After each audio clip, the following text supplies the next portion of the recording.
Bienvenidas y bienvenidos a un nuevo episodio de este podcast. Yo soy Juan Frensa y hoy llega un episodio muy especial. Llevo mucho tiempo queriendo hacer este episodio, amigos y amigas. Vamos a hablar de tanatología, de cuidados paliativos, vamos a hablar de la muerte también y vamos a hablar de los duelos. Y seguramente varios tipos de duelos, no solamente el que pensáis. Es un placer, es un orgullo tener hoy aquí a una mujer de Monterrey que ha volado para vernos hoy. La doctora Jackie Herrera, bienvenida. Al contrario, Juan, estoy muy agradecida por la invitación. Como bien dices, teníamos meses, ¿no? Planeando esto y qué bendición poder estar hoy aquí compartiendo contigo. Me Gracias. encanta, estoy muy feliz, la verdad. Son de esos temas, ¿no? Como que de repente la gente estará en su casa como diciendo, viene algo muy serio, ¿sabes? Y me encanta porque yo ya te había visto, ¿no? En redes sociales, cómo lo explicas, que creo que son temas que todos creemos que sabemos, pero igual no sabemos tanto, ¿no? Claro. Y nada, o sea, por romper un poco el hielo, o sea, tú eres tanatóloga. Así es, sí. La tanatología, para todos los que somos inexpertos en la materia, es una maestría, es un curso. ¿Cómo se prepara? Porque creo que hay como mucha desinformación acerca de todo esto. Claro. Hay diferentes opciones. Si tú quieres tomar un curso de tanatología para ti, por ejemplo, tú tuviste una pérdida y quieres sanar ese dolor, pudieras tomar un diplomado de unos meses, pero es algo que te va a servir para ti, no tanto para hacer una actividad profesional. Para hacer una actividad profesional tendrías que tener de base una carrera en ciencias de la salud, ya sea psicología, enfermería, trabajo social, medicina, y de ahí hacer ya sea una maestría, 2 años, como es mi caso, o un doctorado, que son 3 años de estudio. Ok.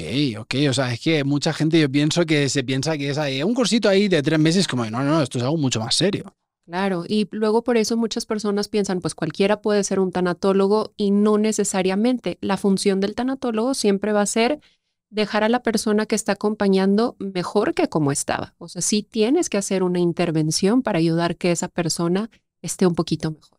Me imagino que habrá mucha gente que estudia psicología y luego como que, ¿no? Se va formando en otras ramas y como hace como una especie de oferta mucho más potente, ¿no? Aparte tú has estudiado muchas otras cosas más. Sí, por ejemplo, hay personas que complementan la parte de la psicoterapia, algún tipo de psicoterapia, no sé, psicoanálisis, gestal, cognitivo-conductual, con la parte de tanatología, y pues es fenomenal porque cada una de las ramas puede acompañar de diferente manera esta parte del dolor emocional. Wow.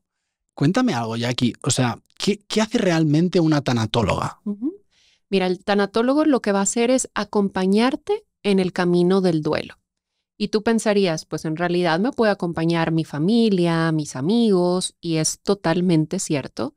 Sabemos que 9 de cada 10 personas puede elaborar su duelo sin necesidad de un tanatólogo, pero habrá personas que por sus antecedentes o por cómo se da la pérdida o porque quizás no tienen una buena red de apoyo familiar. Tú sabes que a veces la familia dice, ay, otra vez lo mismo, ya queremos hablar de otra cosa. Entonces necesitarán el apoyo de un profesional como un tanatólogo. Ok, o sea, yo creo que es como una figura, yo por ejemplo en España no es una figura como que tenga tan ubicada, ¿no? O sea, no sé si seguramente en otros países es como una figura como mucho más presente dentro de cuando la gente hay un fallecimiento o algo, ¿puede ser? Claro. La verdad es que creo que tienes toda la razón porque hasta hace poco, yo creo que hasta que fue el tiempo de pandemia, el tanatólogo no era una persona que figurara demasiado. Aquí en México, por ejemplo, la ley dice que en las unidades hospitalarias de cuidados paliativos debería de haber un tanatólogo. La realidad es que no todas lo tienen, pero bueno, en eso vamos, ¿no? Estamos caminando para que esto se logre. Ok. ¿Qué te llevó a estudiar tanatología, que te llamara la atención todo este universo? Sabes que cuando yo estaba haciendo la especialidad de anestesiología, me enamoré de la parte de tratar el dolor crónico, la parte de los cuidados paliativos.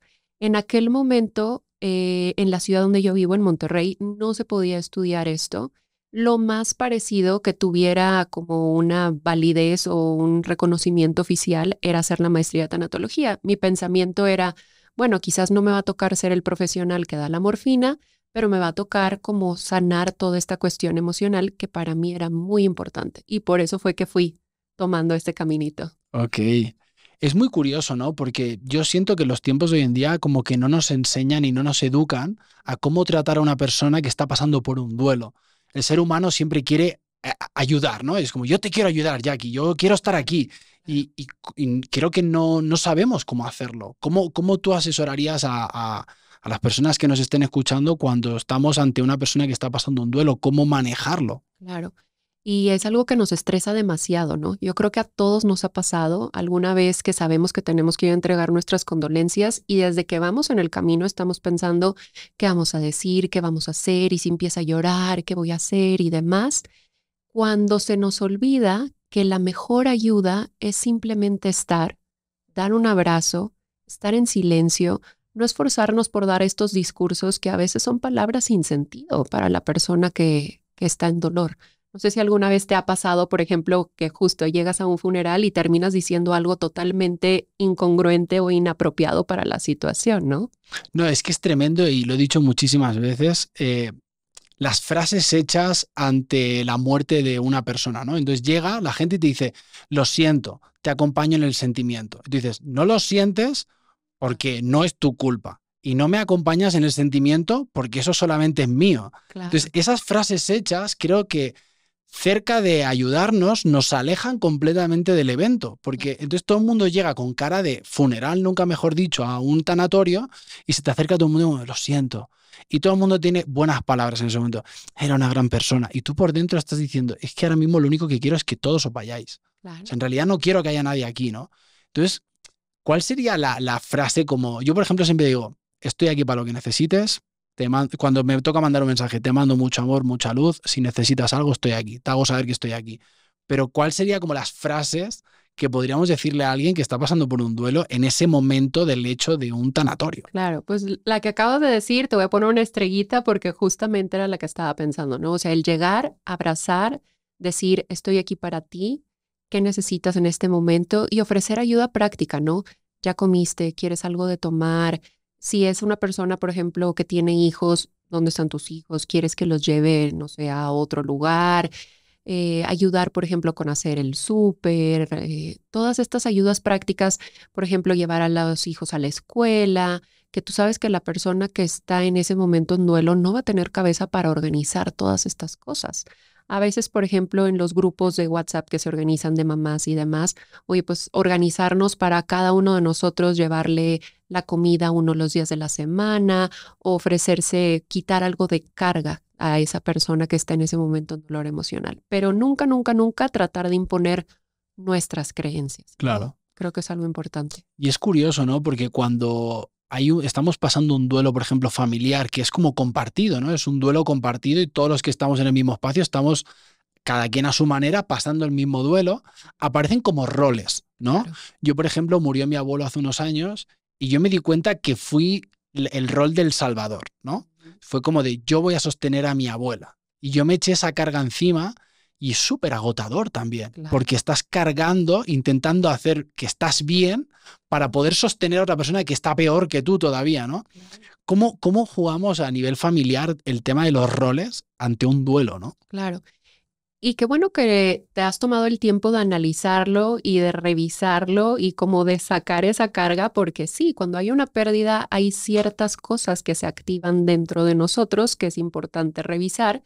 Y qué bonito, el ideal es, como tú lo dices, ¿no? Que como familia lo vivamos de manera compartida, pero también muchas veces como familia cada uno lo vive en soledad.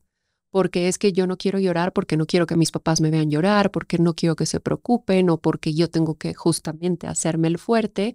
Y que qué pasa, que cuando todos lo estamos viviendo en soledad, eventualmente las emociones están cargando, cargando, cargando y va a llegar un momento en el que va a haber este desborde emocional que generalmente es mucho más fuerte a que si nosotros viviéramos el proceso con congruencia.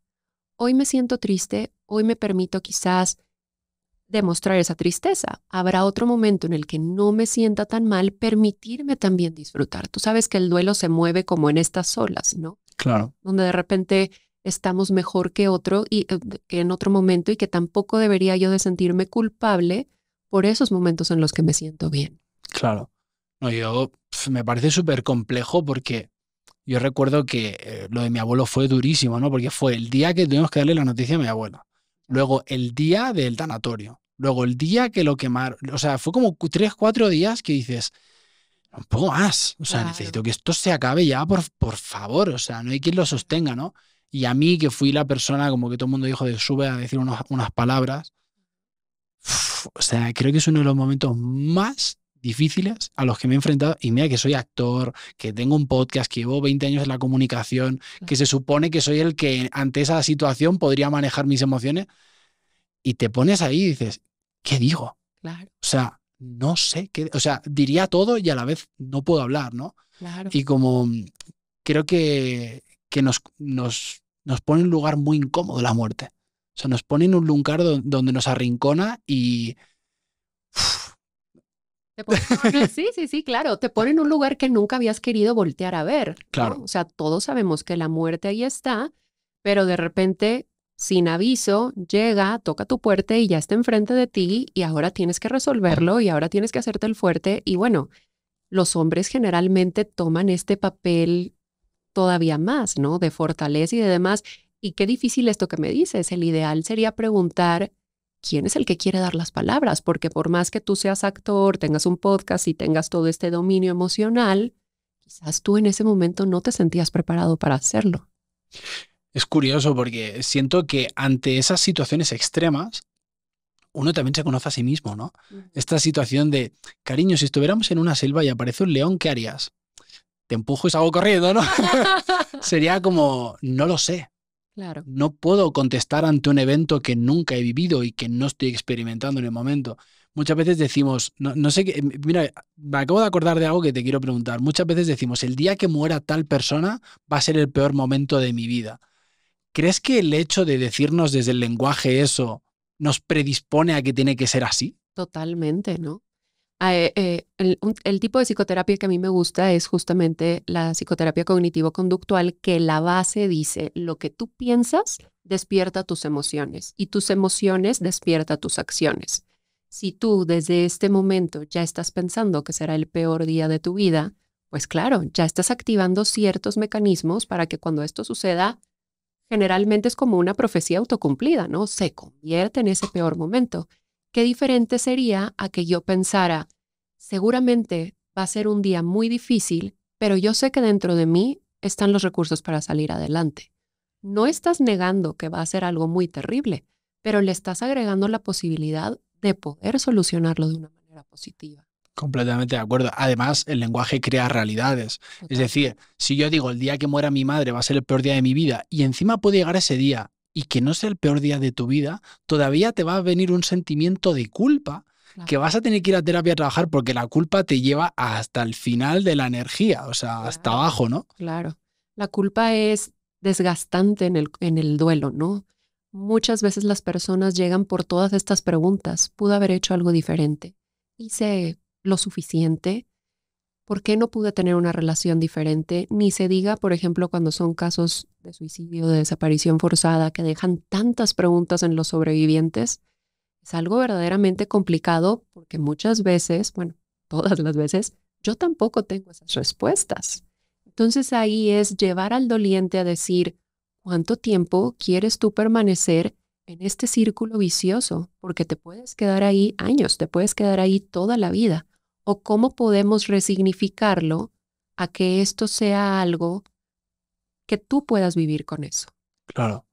¿Una tanatóloga, por ejemplo, acompaña a las personas en el duelo o también prepara a las personas para el momento de morir? El ideal sería poderlas preparar, ¿no? Si nosotros sabemos que vamos a tener un internamiento prolongado, que tenemos una enfermedad crónica, que nos estamos dando cuenta de que esto no va para bien, el ideal sería desde ese momento empezar a intervenir porque muchas veces el tanatólogo también puede ayudar a ver cuáles son esas situaciones pendientes.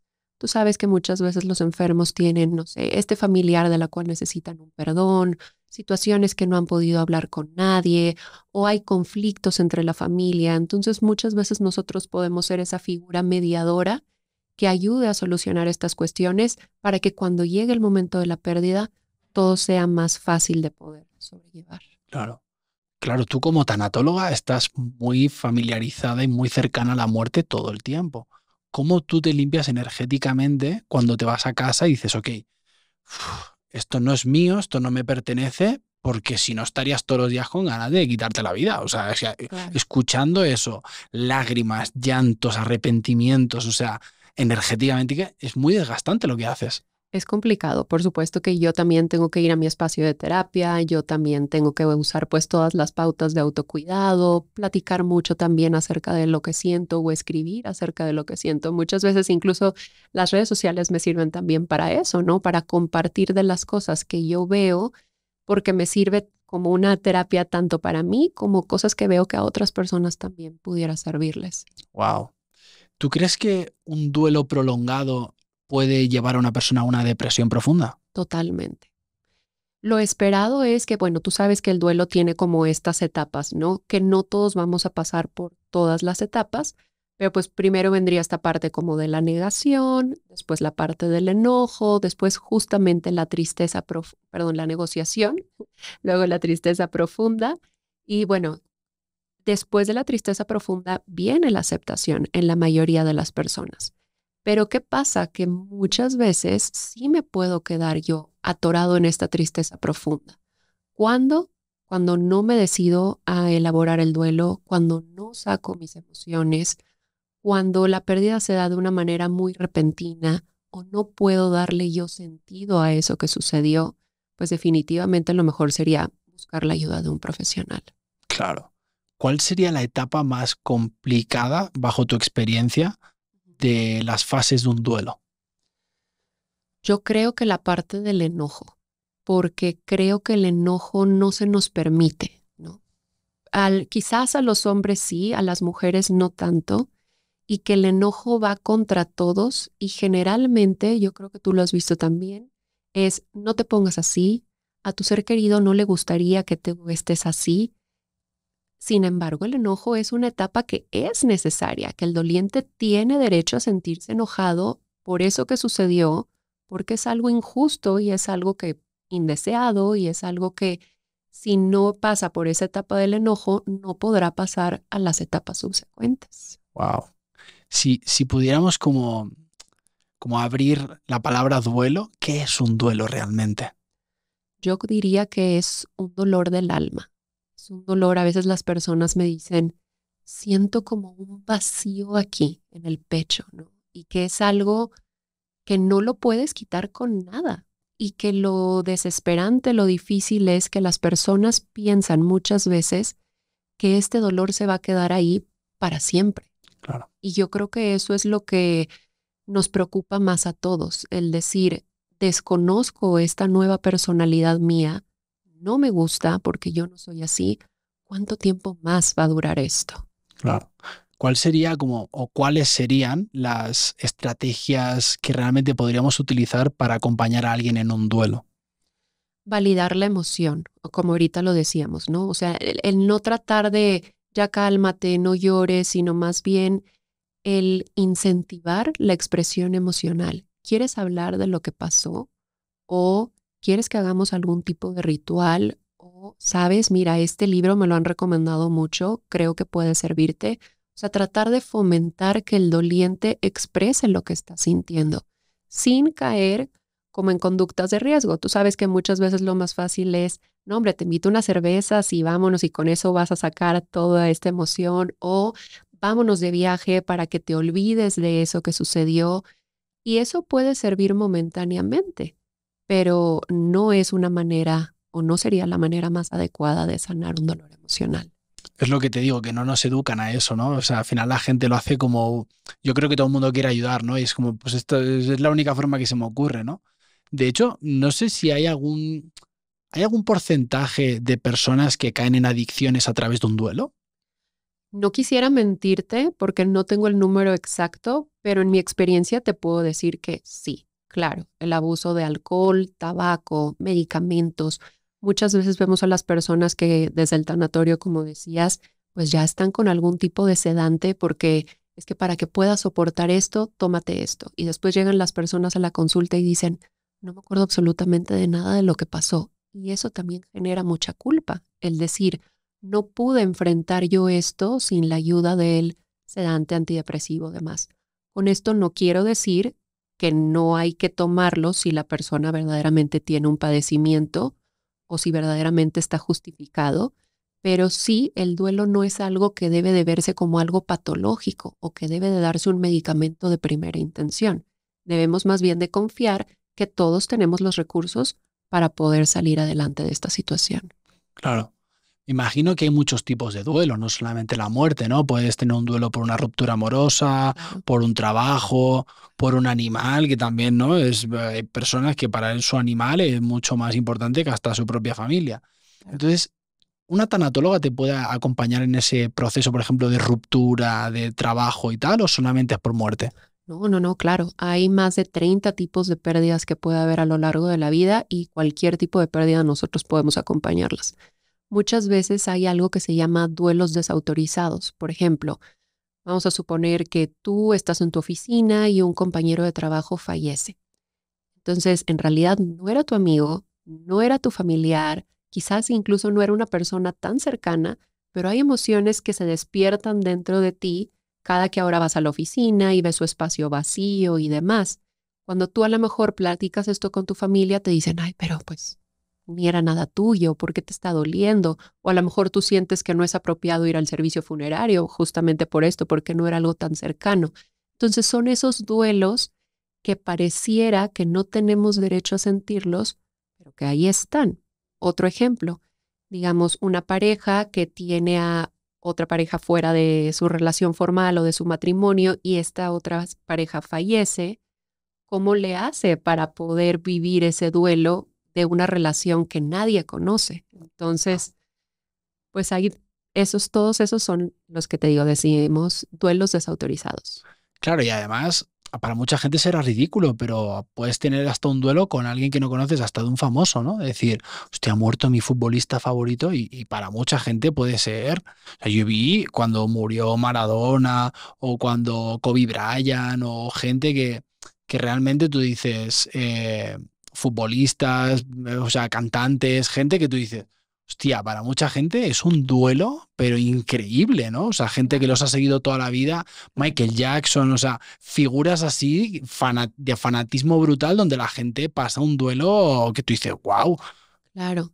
Y sabes qué, con mucho mayor razón cuando son duelos de personas conocidas por suicidio, porque sabemos que hay este efecto de réplica en los fans y en demás que dicen, bueno, si esta persona parecía tan feliz, lo tenía todo y demás, de cierta manera activa algo dentro de ti que dice, bueno, entonces quizás esto no es tan malo. Entonces, sí hay que poner mucha atención en cómo se comparten estas noticias en medios de comunicación y demás, justamente para evitar este efecto en las personas que admiran a alguien. Es curiosísimo porque está súper cancelado hablar de suicidio y es como todavía querer silenciarlo más. O sea, ¿por qué algo tan importante que está acabando con la vida de tantísimas personas lo censuran en redes sociales, lo censuran en televisión? Nadie quiere hablar del tema. Si se suicida un amigo tuyo, que a mí me pasó, nadie quiere hablar del tema. Es como de, joder, tío, es una puta realidad. O sea, esto está pasando, tío. La gente se está suicidando y nadie quiere hablar del tema. Y tenemos que hablarlo. Incluso pensamos que si yo le pregunto a alguien, oye, ¿estás pensando en quitarte la vida? ¿Estás pensando en lastimarte y demás? Eso va a despertar más su intención suicida cuando es todo lo contrario. El suicida generalmente está ambivalente. Quiero vivir o quiero morir. No sabe qué es lo que hacer. Y cuando yo le reflejo que lo estoy viendo mal, es cuando muchas veces se anima a compartir lo que verdaderamente está sintiendo. Entonces sí sería muy importante que cuando nosotros estamos identificando estas conductas de riesgo, estas señales de alarma en alguien que está cerca de nosotros, no tener miedo a preguntar con todas las palabras a esa persona si es que lo está considerando. Claro. Hay como un baremo de gravedad de duelo. ¿Hay como algún duelo que sea más complicado que otro? No, de hecho sería totalmente incorrecto el tratar de comparar, ¿no? Decir, bueno, a mí se me murió mi hijo y a ti se te murió tu perro, pues el mío es más grave que el otro. No, porque decimos, cada persona es única y cada relación es única. Y lo que yo estoy sufriendo es lo que significaba para mí. No es en realidad esa figura, sino es todo lo que representaba, todos los roles que jugaba en mi vida. Claro. Hay un término que a mí me ha llamado mucho la atención previo a preparar la entrevista, que es Ajá, banderas rojas de un duelo patológico. ajá. ¿Qué significa esto? Cuando nosotros vemos, ahorita decíamos que el duelo se mueve como en estas olas. Cuando nosotros vemos que la persona ya no se mueve en estas olas, sino que más bien todo el tiempo está mal, ya no tiene este sentido de vida, habla mucho acerca de reencontrarse con su ser querido, descuida mucho su aspecto personal, está teniendo problemas para dormir. Sabemos que el tema del insomnio es un activador importante de muchos temas de salud mental. Serían como estas banderas rojas de es momento de pedir ayuda. Ok, es que nos cuesta tanto como sociedad pedir ayuda. O sea, yo que también soy coach y que tengo tantos clientes y veo en la primera sesión como de, es que no sé por dónde empezar, es que bueno, claro, me han dicho que estoy medio loco porque voy a ir a terapia y tal. Y digo, ¿por qué no, por qué a día de hoy todavía seguimos sin normalizar el ir a terapia? Claro. O sea, es como, es como ir al fisio, ¿no? Siempre esperamos a estar mal. Ujú, Pero cuando vas al fisio, siempre te acuerdas de decir, debería venir una vez al mes para no esperar a estar mal. Porque claro. sería como preventivo, ¿no? Es decir, ¿para qué me voy a esperar a estar mal cuando podría estar mejor a nivel de salud? Yo creo que la salud mental a lo largo de los últimos años se ha puesto de moda y hasta me fastidia decir eso. Porque qué triste decir que la salud mental es una moda. Cuando la gente hace 20 años también sufría de salud mental y no lo podían decir porque era gente, bueno, ve a un psiquiatra. Ve a un psiquiatra porque estás loco. Claro. Te pasa algo, estás mal. O sea, algo raro te pasa porque la gente no está así como tú, ¿no? Y es como un punto de decir, a mí me fascina, ¿no? Porque, hostia, yo nunca he tenido trato con una tanatóloga ni con un tanatólogo, pero me parece que hacéis una labor como muy específica y muy necesaria que se invisibiliza muchas veces en la sociedad, ¿no? Como de, no, hombre, no, ¿para qué vas a ir? No, ¿qué sentido tiene eso, no? Claro, pensamos ya pasará, ¿no? Claro, Si Dios quiere, esto va a pasar. El tiempo lo cura todo. O sea, todas estas frases de que pareciera que mágicamente de un día para otro esto se va a arreglar. Incluso hay personas que van conmigo y cuando terminamos la primera consulta me dicen como, ¿cómo? ¿Ya? Les digo, sí, pues ojalá yo tuviera una varita mágica para poder decir, ya, con esto tu duelo va a quedar solucionado. Pero no, el dolor emocional es algo que hay que trabajar, elaborar, es un camino que hay que recorrer como cualquier tema de salud mental, ¿no? claro. Necesitamos, así como vamos y trabajamos nuestros músculos en el gimnasio, necesitamos también trabajar nuestra mente, nuestras emociones y volvemos a lo mismo, que como es algo que nadie nos lo ha enseñado, generalmente somos muy analfabetas en estos temas de emociones, en vocabulario emocional, en cómo gestionar todo esto. Totalmente. Aparte, creo que hay frases que lejos de ayudarnos nos complican más la vida, porque el tiempo no lo cura todo. Lo que cura es lo que haces con el tiempo. O Total. sea, no, el tiempo lo curará. Ya, hermano, pero si tú te quedas en tu cama o en tu sofá viendo Netflix pensándote que porque pasa un año ya no te va a doler esa pérdida ni esa muerte, estás muy equivocado, muy equivocada. Lo que va a curar es qué tanta acción tú le pones para entonces cambiar y pasar pantalla y evidentemente no te vas a olvidar. Es algo que forma parte de ti y es algo que mi abuela, por ejemplo, mi abuela sigue hablando con mi tía, se le murió con 23 años y a día de hoy mi abuela sigue hablando con ella y te dice dónde está en la casa y se pone allí a hablar con ella.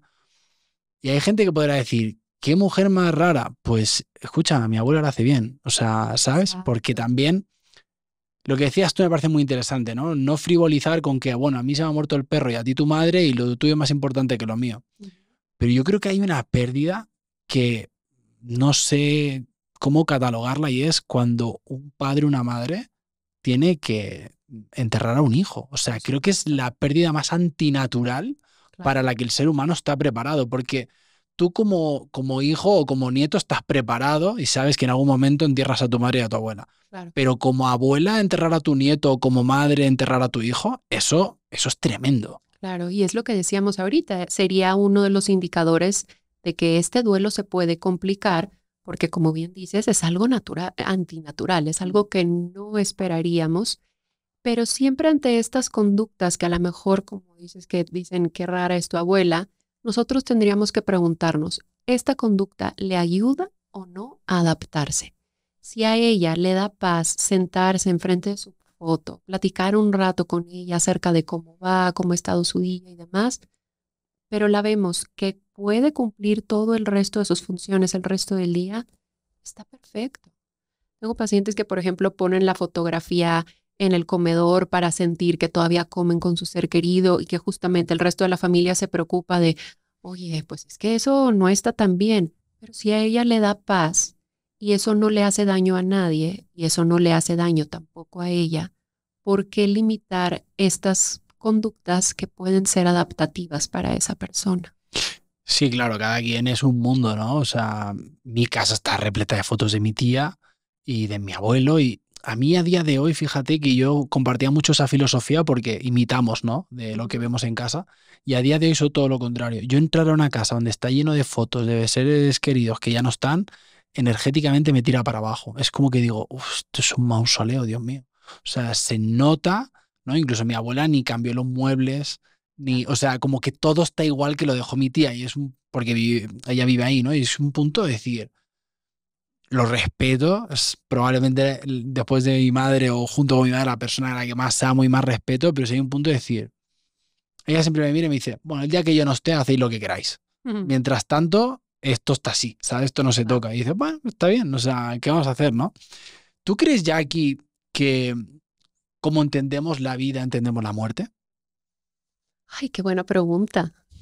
Yo creo que sí. Yo creo que si tú entiendes, más bien, a lo mejor lo voltearía. Como entendemos la muerte, entendemos la vida. Si yo entiendo la muerte como un fin, que ya no hay nada más allá, quizás vivo una vida, pues, no sé, no con tanto sentido.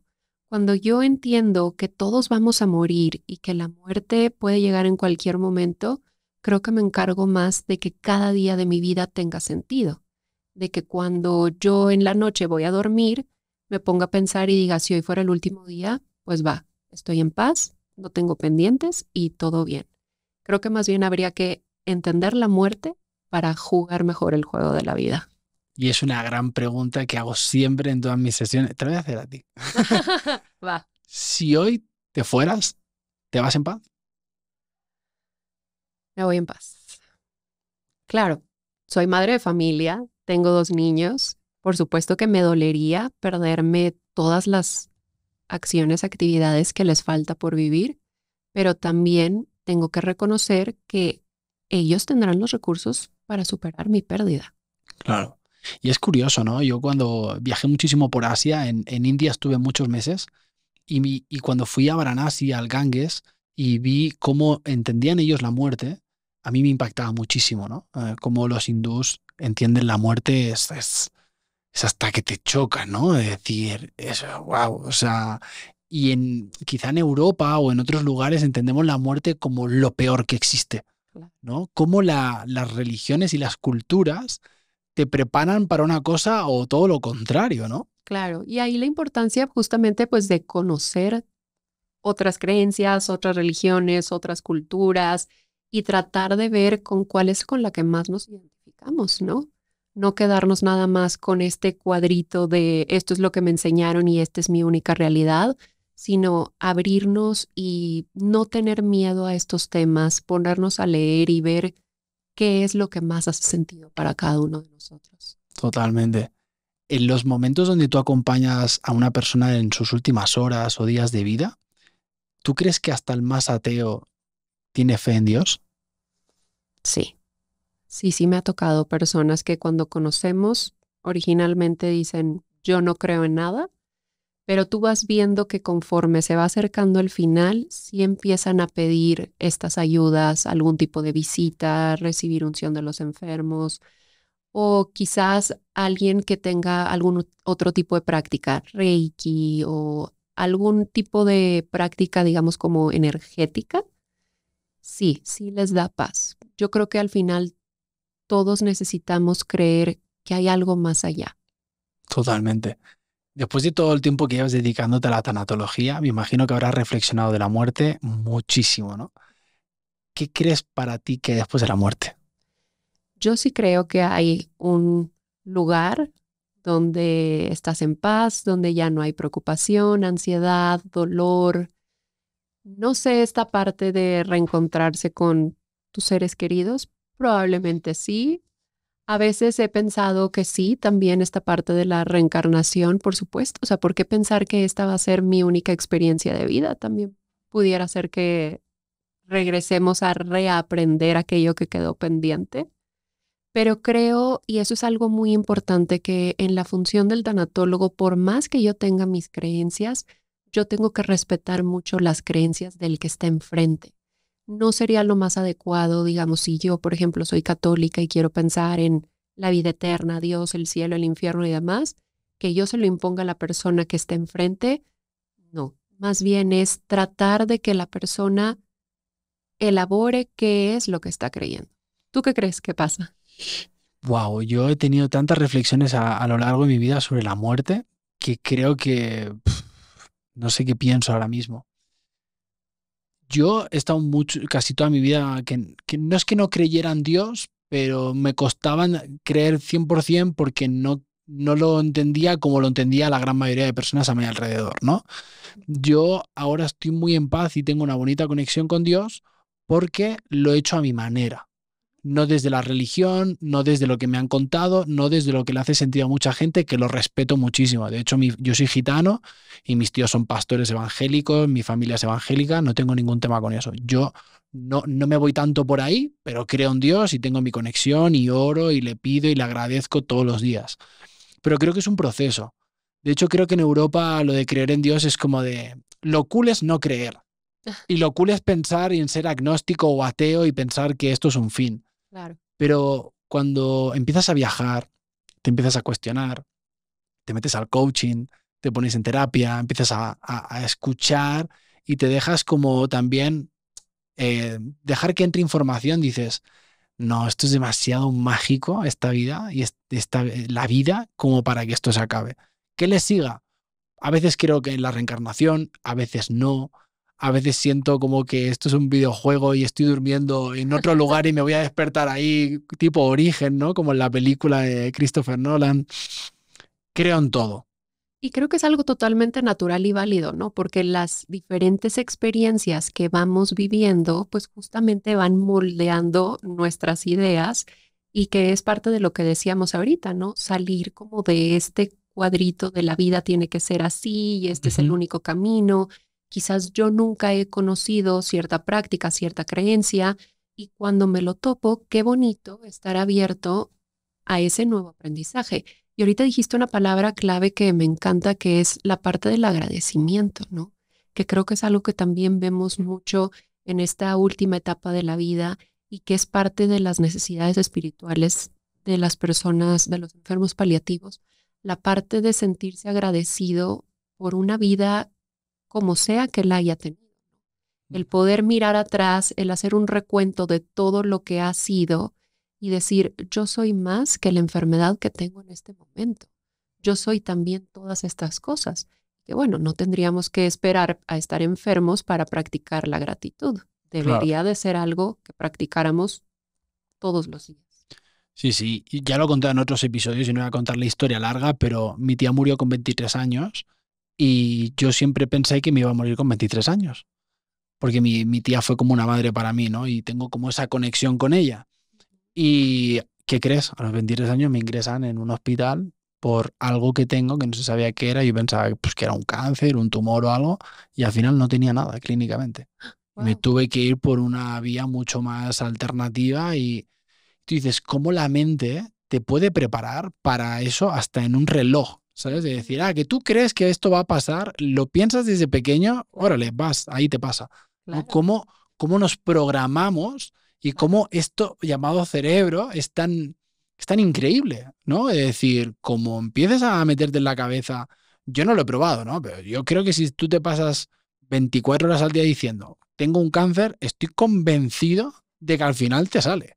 O sea, de verdad lo pienso, ¿eh? O sea, es como el cuerpo tiene todas las preguntas, todas las respuestas y él se mueve en una dirección o en otra, dependiendo de ti, ¿no?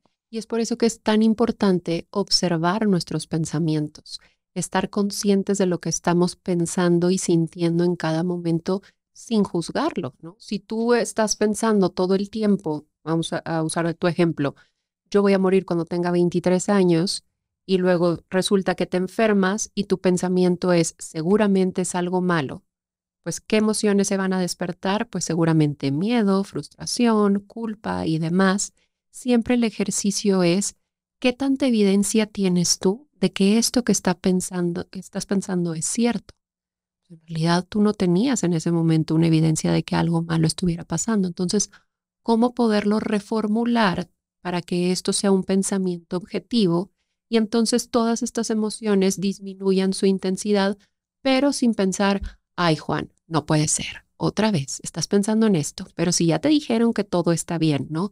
Simplemente es ser más bondadosos con nosotros mismos, más compasivos con nosotros mismos y reformular esos pensamientos desadaptativos que tenemos a algo que sea más objetivo, más real y que sí nos ayude. Claro. Hay como dentro de un tanatorio, ¿no? Dentro de un duelo, hay algo como que parece que es lo que más cancelado está, que es el humor, ¿no? Es como de no se pueden hacer chistes en un velatorio, no se pueden hacer chistes ante la pérdida de un ser querido, pero es gracioso, ¿no? Porque la comedia es algo, viene del drama en realidad, es algo muy importante para un personaje que para el resto de la humanidad puede ser gracioso, ¿no? Y yo he vivido momentos muy incómodos en velatorios, en un tanatorio donde te da la risa y no que te estés riendo ni mucho menos de lo que acaba de pasar, ¿no? Pero estás tan al extremo con la emoción que cualquier cosa te detona la emoción contraria, ¿no? Entonces te da por reírte. Y está como mal visto, ¿no? Y yo pienso, hostia, el humor te salva de muchas situaciones, ¿no? De decir, evidentemente no vas a ir a la persona que se le ha muerto la madre y le vas a contar un chiste. Evidentemente no. Claro. Pero creo que, hostia, no sé, yo por ejemplo en la pérdida de mi abuelo estaba un amigo mío y claro, él veía todos los días, ¿no? Como yo acababa agotado y nos íbamos a mi casa y en las conversaciones ya de estar tan cansado nos moríamos de la risa. O sea, eran unas carcajadas que nos mirábamos como de, esto es terapia, ¿sabes? O sea, que yo me pueda estar riendo en este momento atravesando este duelo es como, es un, no sé cómo explicarlo, es como un desahogo, ¿no? Y es algo necesario, como bien dices, ¿no? O sea, me está sobrepasando tanto la emoción que mejor me muevo a esta otra que es que justamente, como decíamos, me ayuda a adaptarme. Total. ¿Qué son los cuidados paliativos? Los cuidados paliativos son estos cuidados integrales que se dan a los pacientes que tienen una enfermedad crónica o terminal. Lo bonito, lo que a mí me gusta más de los cuidados paliativos es que no solo se encargan de la parte del cuerpo, sino que también se encargan de la parte de las emociones, la parte social, psicológica. Es como verdaderamente integrar todo lo que necesita el paciente en ese momento. Ok. O sea, ¿en qué momento o bajo qué circunstancias deberíamos acercarnos a un especialista de cuidados paliativos? Cuando tú tienes una enfermedad crónica que va a tener una evolución larga, sería bueno. Hay un instrumento, de hecho se hizo allá en España, que se llama NECPAL, que tiene una pregunta sorpresa, así le dicen. Es preguntarte, a mí me sorprendería que esta persona fallezca en los próximos 12 meses. Si no me sorprendería, es momento de buscar a un especialista de cuidados paliativos. ¡Wow! ¡Qué planteamiento más duro!, ¿no? Sí, pero que muchas veces no lo queremos ver, ¿no? Vemos a este adulto mayor con más de 2 enfermedades crónicas, que ha estado más de 3 veces o más de 5 veces en el último año en el hospital, que ha perdido mucho peso, que siente que tiene una menor calidad de vida. ¿Cómo no darnos cuenta que este paciente necesita ya otro tipo de cuidado? Ok. Hay un tema que siempre es como tabú, pero ¿tú crees que aunque seamos muy jóvenes deberíamos hacer nuestro propio testamento? Por supuesto. Justamente decíamos esto, ¿no? La muerte no nos va a avisar. La muerte puede llegar en cualquier momento y no como una conducta ansiosa, ¿sabes? O sea, no como un ejercicio de qué miedo, esto va a pasar y va a ser algo terrible, sino más bien viéndolo como si esto sucediera, quiero sentirme listo, quiero no dejar pendientes emocionales, quiero que todo esté en orden. Es que es increíble, ¿no? Porque es un tema tan amplio, pero a mí una cosa que me sorprende mucho sobre la muerte es cómo la muerte nos llama a muchos alrededor de la muerte de un ser querido. Es decir, personas que no se han hablado nunca con su padre, que nunca han querido saber nada de él, pero les dicen, oye, tu padre se va a morir, y aunque lo haya odiado, aunque no haya querido saber nada de esa persona, aparece en ese último momento, ¿no? Cómo la sangre nos llama a pesar de nuestras emociones y dices, qué triste, ¿no? Porque siempre digo que sanar a papá y mamá, no vengo a revelar nada, ¿no? Pero es tan importante.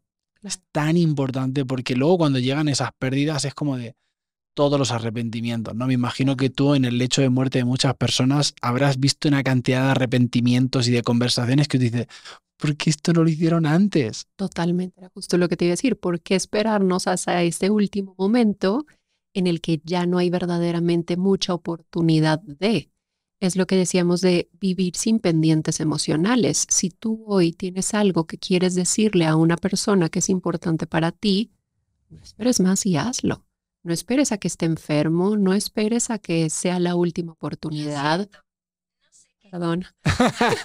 Perdón, nos traicionó. Siri también lo siente. No esperes a que sea la última oportunidad. Hazlo hoy porque no sabes si vas a tener una oportunidad de hacerlo mañana. Sí, es que además es complicado hablar de la muerte sin sonar a frase trillada de Instagram, ¿no? Pero es como de, es verdad, o sea, si quieres hacer algo, hazlo ya. ¿Sabes? Y eso no significa que vayamos como locos por la vida, besándonos por las esquinas y haciendo locuras, ¿no? Pero es como de, hostia, la juventud te acompaña la salud, te acompaña el dinero, hazlo. Hazlo porque ves tantos casos de decir, no, yo por ejemplo, a través de la muerte de mi mejor amiga, un día me despierto y mi madre me empieza a llamar y yo nunca me llama, ¿no? Siempre me dice, llámame cuando puedas. Y me dice, no, pues Cristina ha muerto, ¿no? Una de las personas más importantes fuera de mi familia de mi vida, ¿no? Una persona muy importante. Yo soy normalmente una persona que lloro las muertes un día entero, pero al día siguiente estoy como destrozado, pero ya no lloro, ya es como raro que llore. Estuve 2 semanas y lloré, y lloré, y lloré, y lloré, y lloré. Y llegaba a casa y decía, y fui a terapia, hacía años que no iba a terapia, y decía, o sea, necesito ayuda, porque o sea, esto ya me empieza a preocupar, ¿no? Iba por la calle y veía a la gente sonreír y decía, ¿cómo esta persona puede estar sonriendo? ¿Por qué esta persona se está riendo? O sea, me molestaba ver a la gente reír, ¿no? Y yo eso nunca lo había experimentado con ninguna muerte. Y es curioso cómo de repente una muerte puede llegar y tocarte como pensabas que nunca te iba a tocar una muerte, ¿no? Incluso después de eso murieron personas que no eran personas ni las conocía, pero me decían, no, que ha muerto un amigo de no sé quién, y me tocaba. Claro. O sea, como que empatizaba a un nivel de... O sea, murió un chico de mi edad aquí en México, también actor y todo, amigo de mis amigos, yo ni lo conocía, pero todo el mundo te hablaba tan bien siempre de él que dices, y me tocó. Estaba en esas semanas pasando ese duelo y me tocó muchísimo, porque me hizo pensar, es que también podría haber sido yo. Claro. O sea, si este brother, con mi edad, guapo, exitoso, ha muerto, ¿qué me hace pensar que yo no puedo levantarme mañana? ¿Sabes? O sea, que igual yo mañana no estoy en esto, ¿no? Es como, te dan un lugar de mucha incomodidad la muerte. O sea, ¿por qué nos conflictúa tanto esto? El tema es, ¿qué vas a hacer con esa incomodidad? O sea, ya te diste cuenta que así como le pasó a este chico, te puede pasar a ti. Entonces, ¿qué vas a hacer con eso? Voy a tratar de vivir con congruencia cada día. No se trata, o sea, la muerte no está ahí para que nosotros digamos, uy, qué miedo, no quiero que esto suceda, sino más bien está para que cada día tenga un objetivo, para que cada día tenga algo positivo para mí y para las personas alrededor. Totalmente, y creo que tener herramientas es básico, ¿no? Yo cuando muere mi mejor amiga me acuerdo de que soy coach y entonces me hago mi esquema, ¿no? Digo, ok, ¿cuál es el fenómeno? Ha muerto Cristina. ¿Cuál es la historia que yo me cuento? Shalalala. Vale, ¿qué emoción genera a mí? Esta y esta. ¿Qué acción he tomado? Esta. ¿Qué resultado, qué nuevo fenómeno creo? Vale, me abre o me cierra posibilidades. Me las cierra, desde luego. Entonces vuelvo a decir, ok, el fenómeno no lo puedo cambiar. Exacto. Pero lo que sí puedo cambiar es la historia que me cuento de ese hecho. Claro. ¿No? Entonces empiezas a reconstruir y eso te lleva a una emoción distinta y te hace tomar otras acciones y te lleva a un lugar donde dices, ah, vale, ahora sí me abre posibilidades. Claro. ¿Sabes? Porque yo el hecho no lo puedo cambiar, el fenómeno es el fenómeno, ha muerto. Claro. Lo que sí depende de mí es lo que yo hago y lo que yo me cuento. Si yo me cuento una historia de culpa, me va a llevar a una mierda. Claro. Si yo me cuento una historia que no podía hacer nada, que era un cáncer terminal, me llevará a un lugar distinto, ¿no? Claro, y comprender siempre que cada persona cuando vive una pérdida se va a convertir en una versión diferente de ella misma. Muchas veces las personas se quedan atoradas porque dicen, es que yo quiero ser como era hace 6 meses, hace un año, antes de que esto pasara. Imposible, ¿no? Yo siempre uso el ejemplo de este juego, el Jenga, de las piezas de madera, y digo, bueno, cuando sucede una pérdida es como que se derrumbó la torre frente a ti y todas esas piezas son partes de tu personalidad. Ahí están, enfrente de ti. Tú sigues siendo la misma persona, pero lo que necesitas hacer es tomarte el tiempo de volver a armar esa torre, de ver qué piezas siguen embonando, qué piezas ya no embonan, queriendo decir qué valores todavía quieres, cuáles objetivos vas a seguir persiguiendo, qué cosas te das cuenta, oye, quizás esto no es tan importante en realidad y entonces voy a desecharlo. Entonces, entender que yo voy a ser una persona diferente después de la pérdida y que eso está bien. Totalmente de acuerdo. Oye, Jackie, ¿qué son las voluntades anticipadas? Aquí en México es un documento que podemos hacer desde el momento en que tú estás sano o con mayor razón si ya tienes alguna enfermedad, en el que tú dejas plasmado qué es lo que tú quieres para ti. Digamos, quieres que te hagan resucitación o no, quieres ser donador de órganos o no, y eso te da cierta tranquilidad de dejar ya por escrito qué es lo que tú quieres y también calma mucho las dudas de la familia, ¿no? Tú sabes que muchas veces no sabemos en realidad, porque no hemos hablado de estos temas, qué es lo que hubiera querido esta persona y entonces empiezan los conflictos. Totalmente, ¿no? No, ella quería ser incinerada, no, eso no figura en ningún lugar ya, pero yo soy su pareja y a mí me lo dijo. Y entonces, no, a mi hija la vamos a enterrar. Y empieza ahí toda una...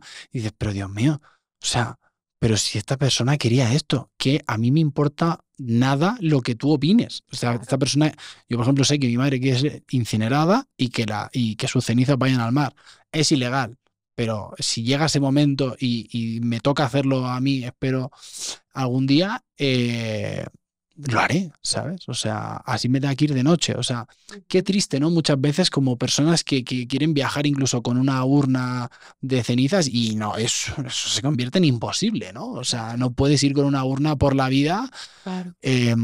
Se ha hecho mucho en cine, ¿no? Películas de estas de llevo aquí en las cenizas y tal a mi madre y voy a hacer ese viaje que nunca hice y tal. Y hoy en día no puedes viajar con una urna.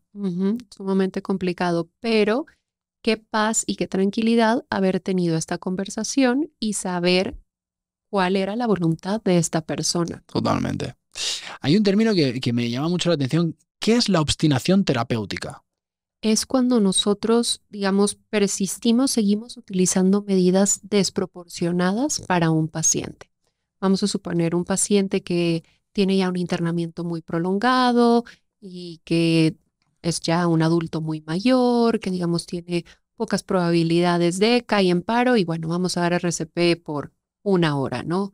O un paciente que digamos tiene un cáncer, ya tiene metástasis por muchos lados, pero seguimos utilizando quimioterapias, aunque sabemos que es un paciente que no va a tener una curación. O sea, es usar medidas que ya no están en proporción a lo que tiene mi paciente.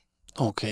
Te voy a preguntar por algunos términos que creo que son curiosos de Ajá. responder por una tanatóloga. ¿Qué es la conspiración del silencio? Va.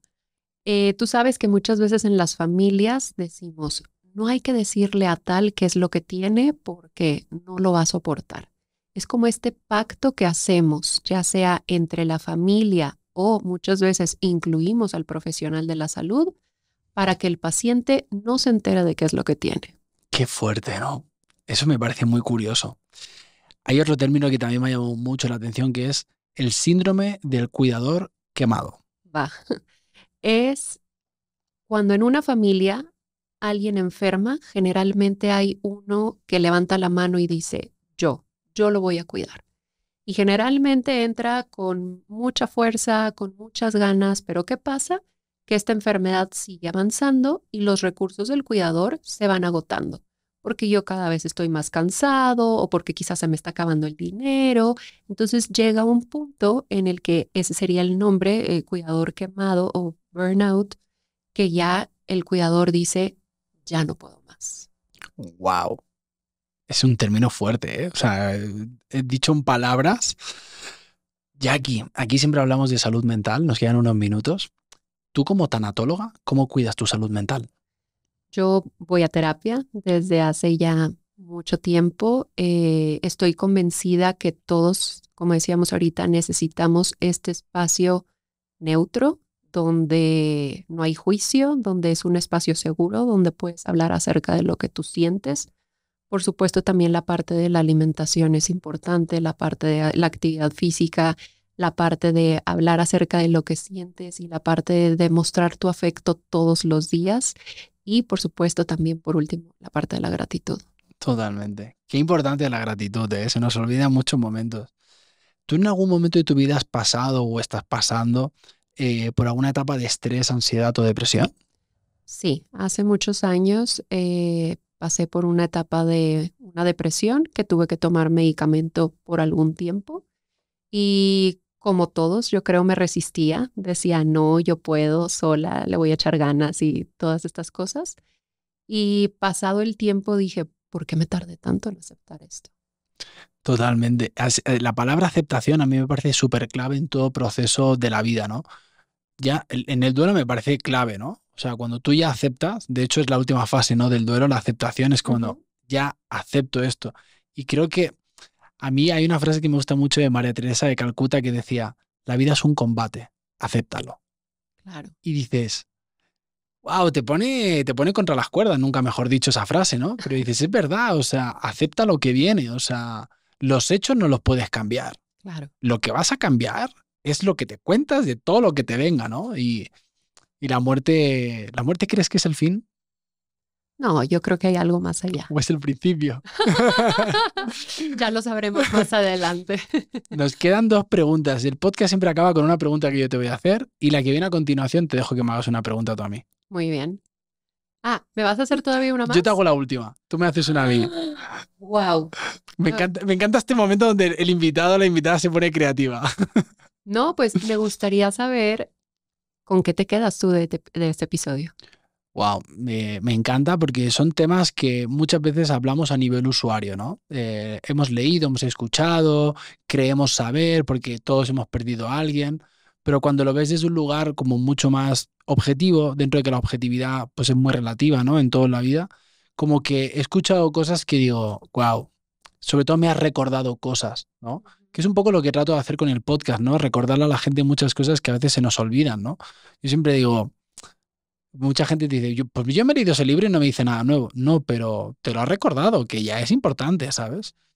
Y me quedo con que la única forma con la que podemos afrontar la muerte es viviendo la vida que queremos. Yo siempre invito a la gente en mis sesiones, en mi podcast, encuentra tu propósito. Si tu propósito cambia 180 veces en esta vida, no pasa nada, cámbialo. Yo he cambiado de propósito tantas veces. Ujú. Y a veces el propósito es aceptar que tu propósito no es lo que tú quisieras. Y eso es todo un duelo. Tú puedes decir, es que yo quiero ser cantante. Estupendo, y puedes cantar, pero tu propósito no está ahí. Y eso también aceptarlo es duro, ¿no? Claro.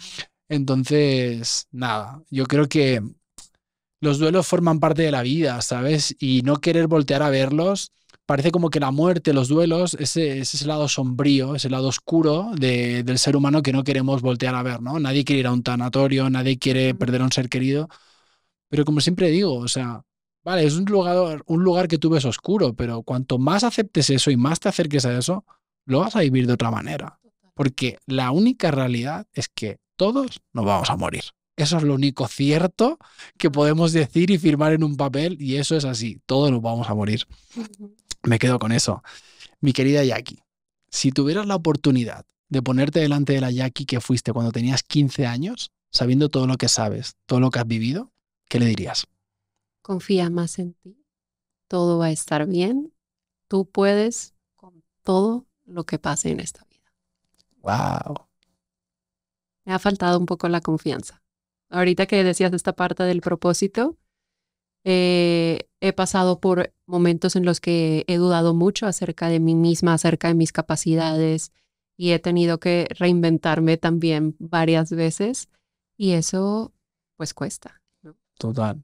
Pero siempre se puede empezar de cero. Siempre es un buen momento y un buen día para empezar de cero. O sea, Y si no quieres cambiar de página, cambia de libro, ¿sabes? O sea, cambia de libro. Cuéntate otra historia. Cuéntate otra historia, o sea, mi querida Jackie Herrera. Ha sido un placer enorme. De verdad, gracias por venir al podcast. La verdad me siento muy afortunado. Ha sido una charla increíble que espero y sé que le va a servir a mucha gente, porque aunque sea ese lugar que no queremos voltear a ver, cuando volteamos a verlo, volvemos a valorar mucho más lo que tenemos. Totalmente, al contrario, estoy muy agradecida por la oportunidad y me ha encantado. Me llevo lo que aprendiste acerca del propósito, me lo llevo también para mí. Gracias. Qué bueno, gracias. Pues a todas las personas que estáis escuchando este podcast, yo soy Juan Frensa, ella es Jackie Herrera, id a seguirla en redes sociales que vais a aprender mucho, vais a reflexionar muchísimo y donde sea que estás escuchando o viendo este podcast, suscríbete porque si no, no podrás ver el siguiente. Cuídate, bye.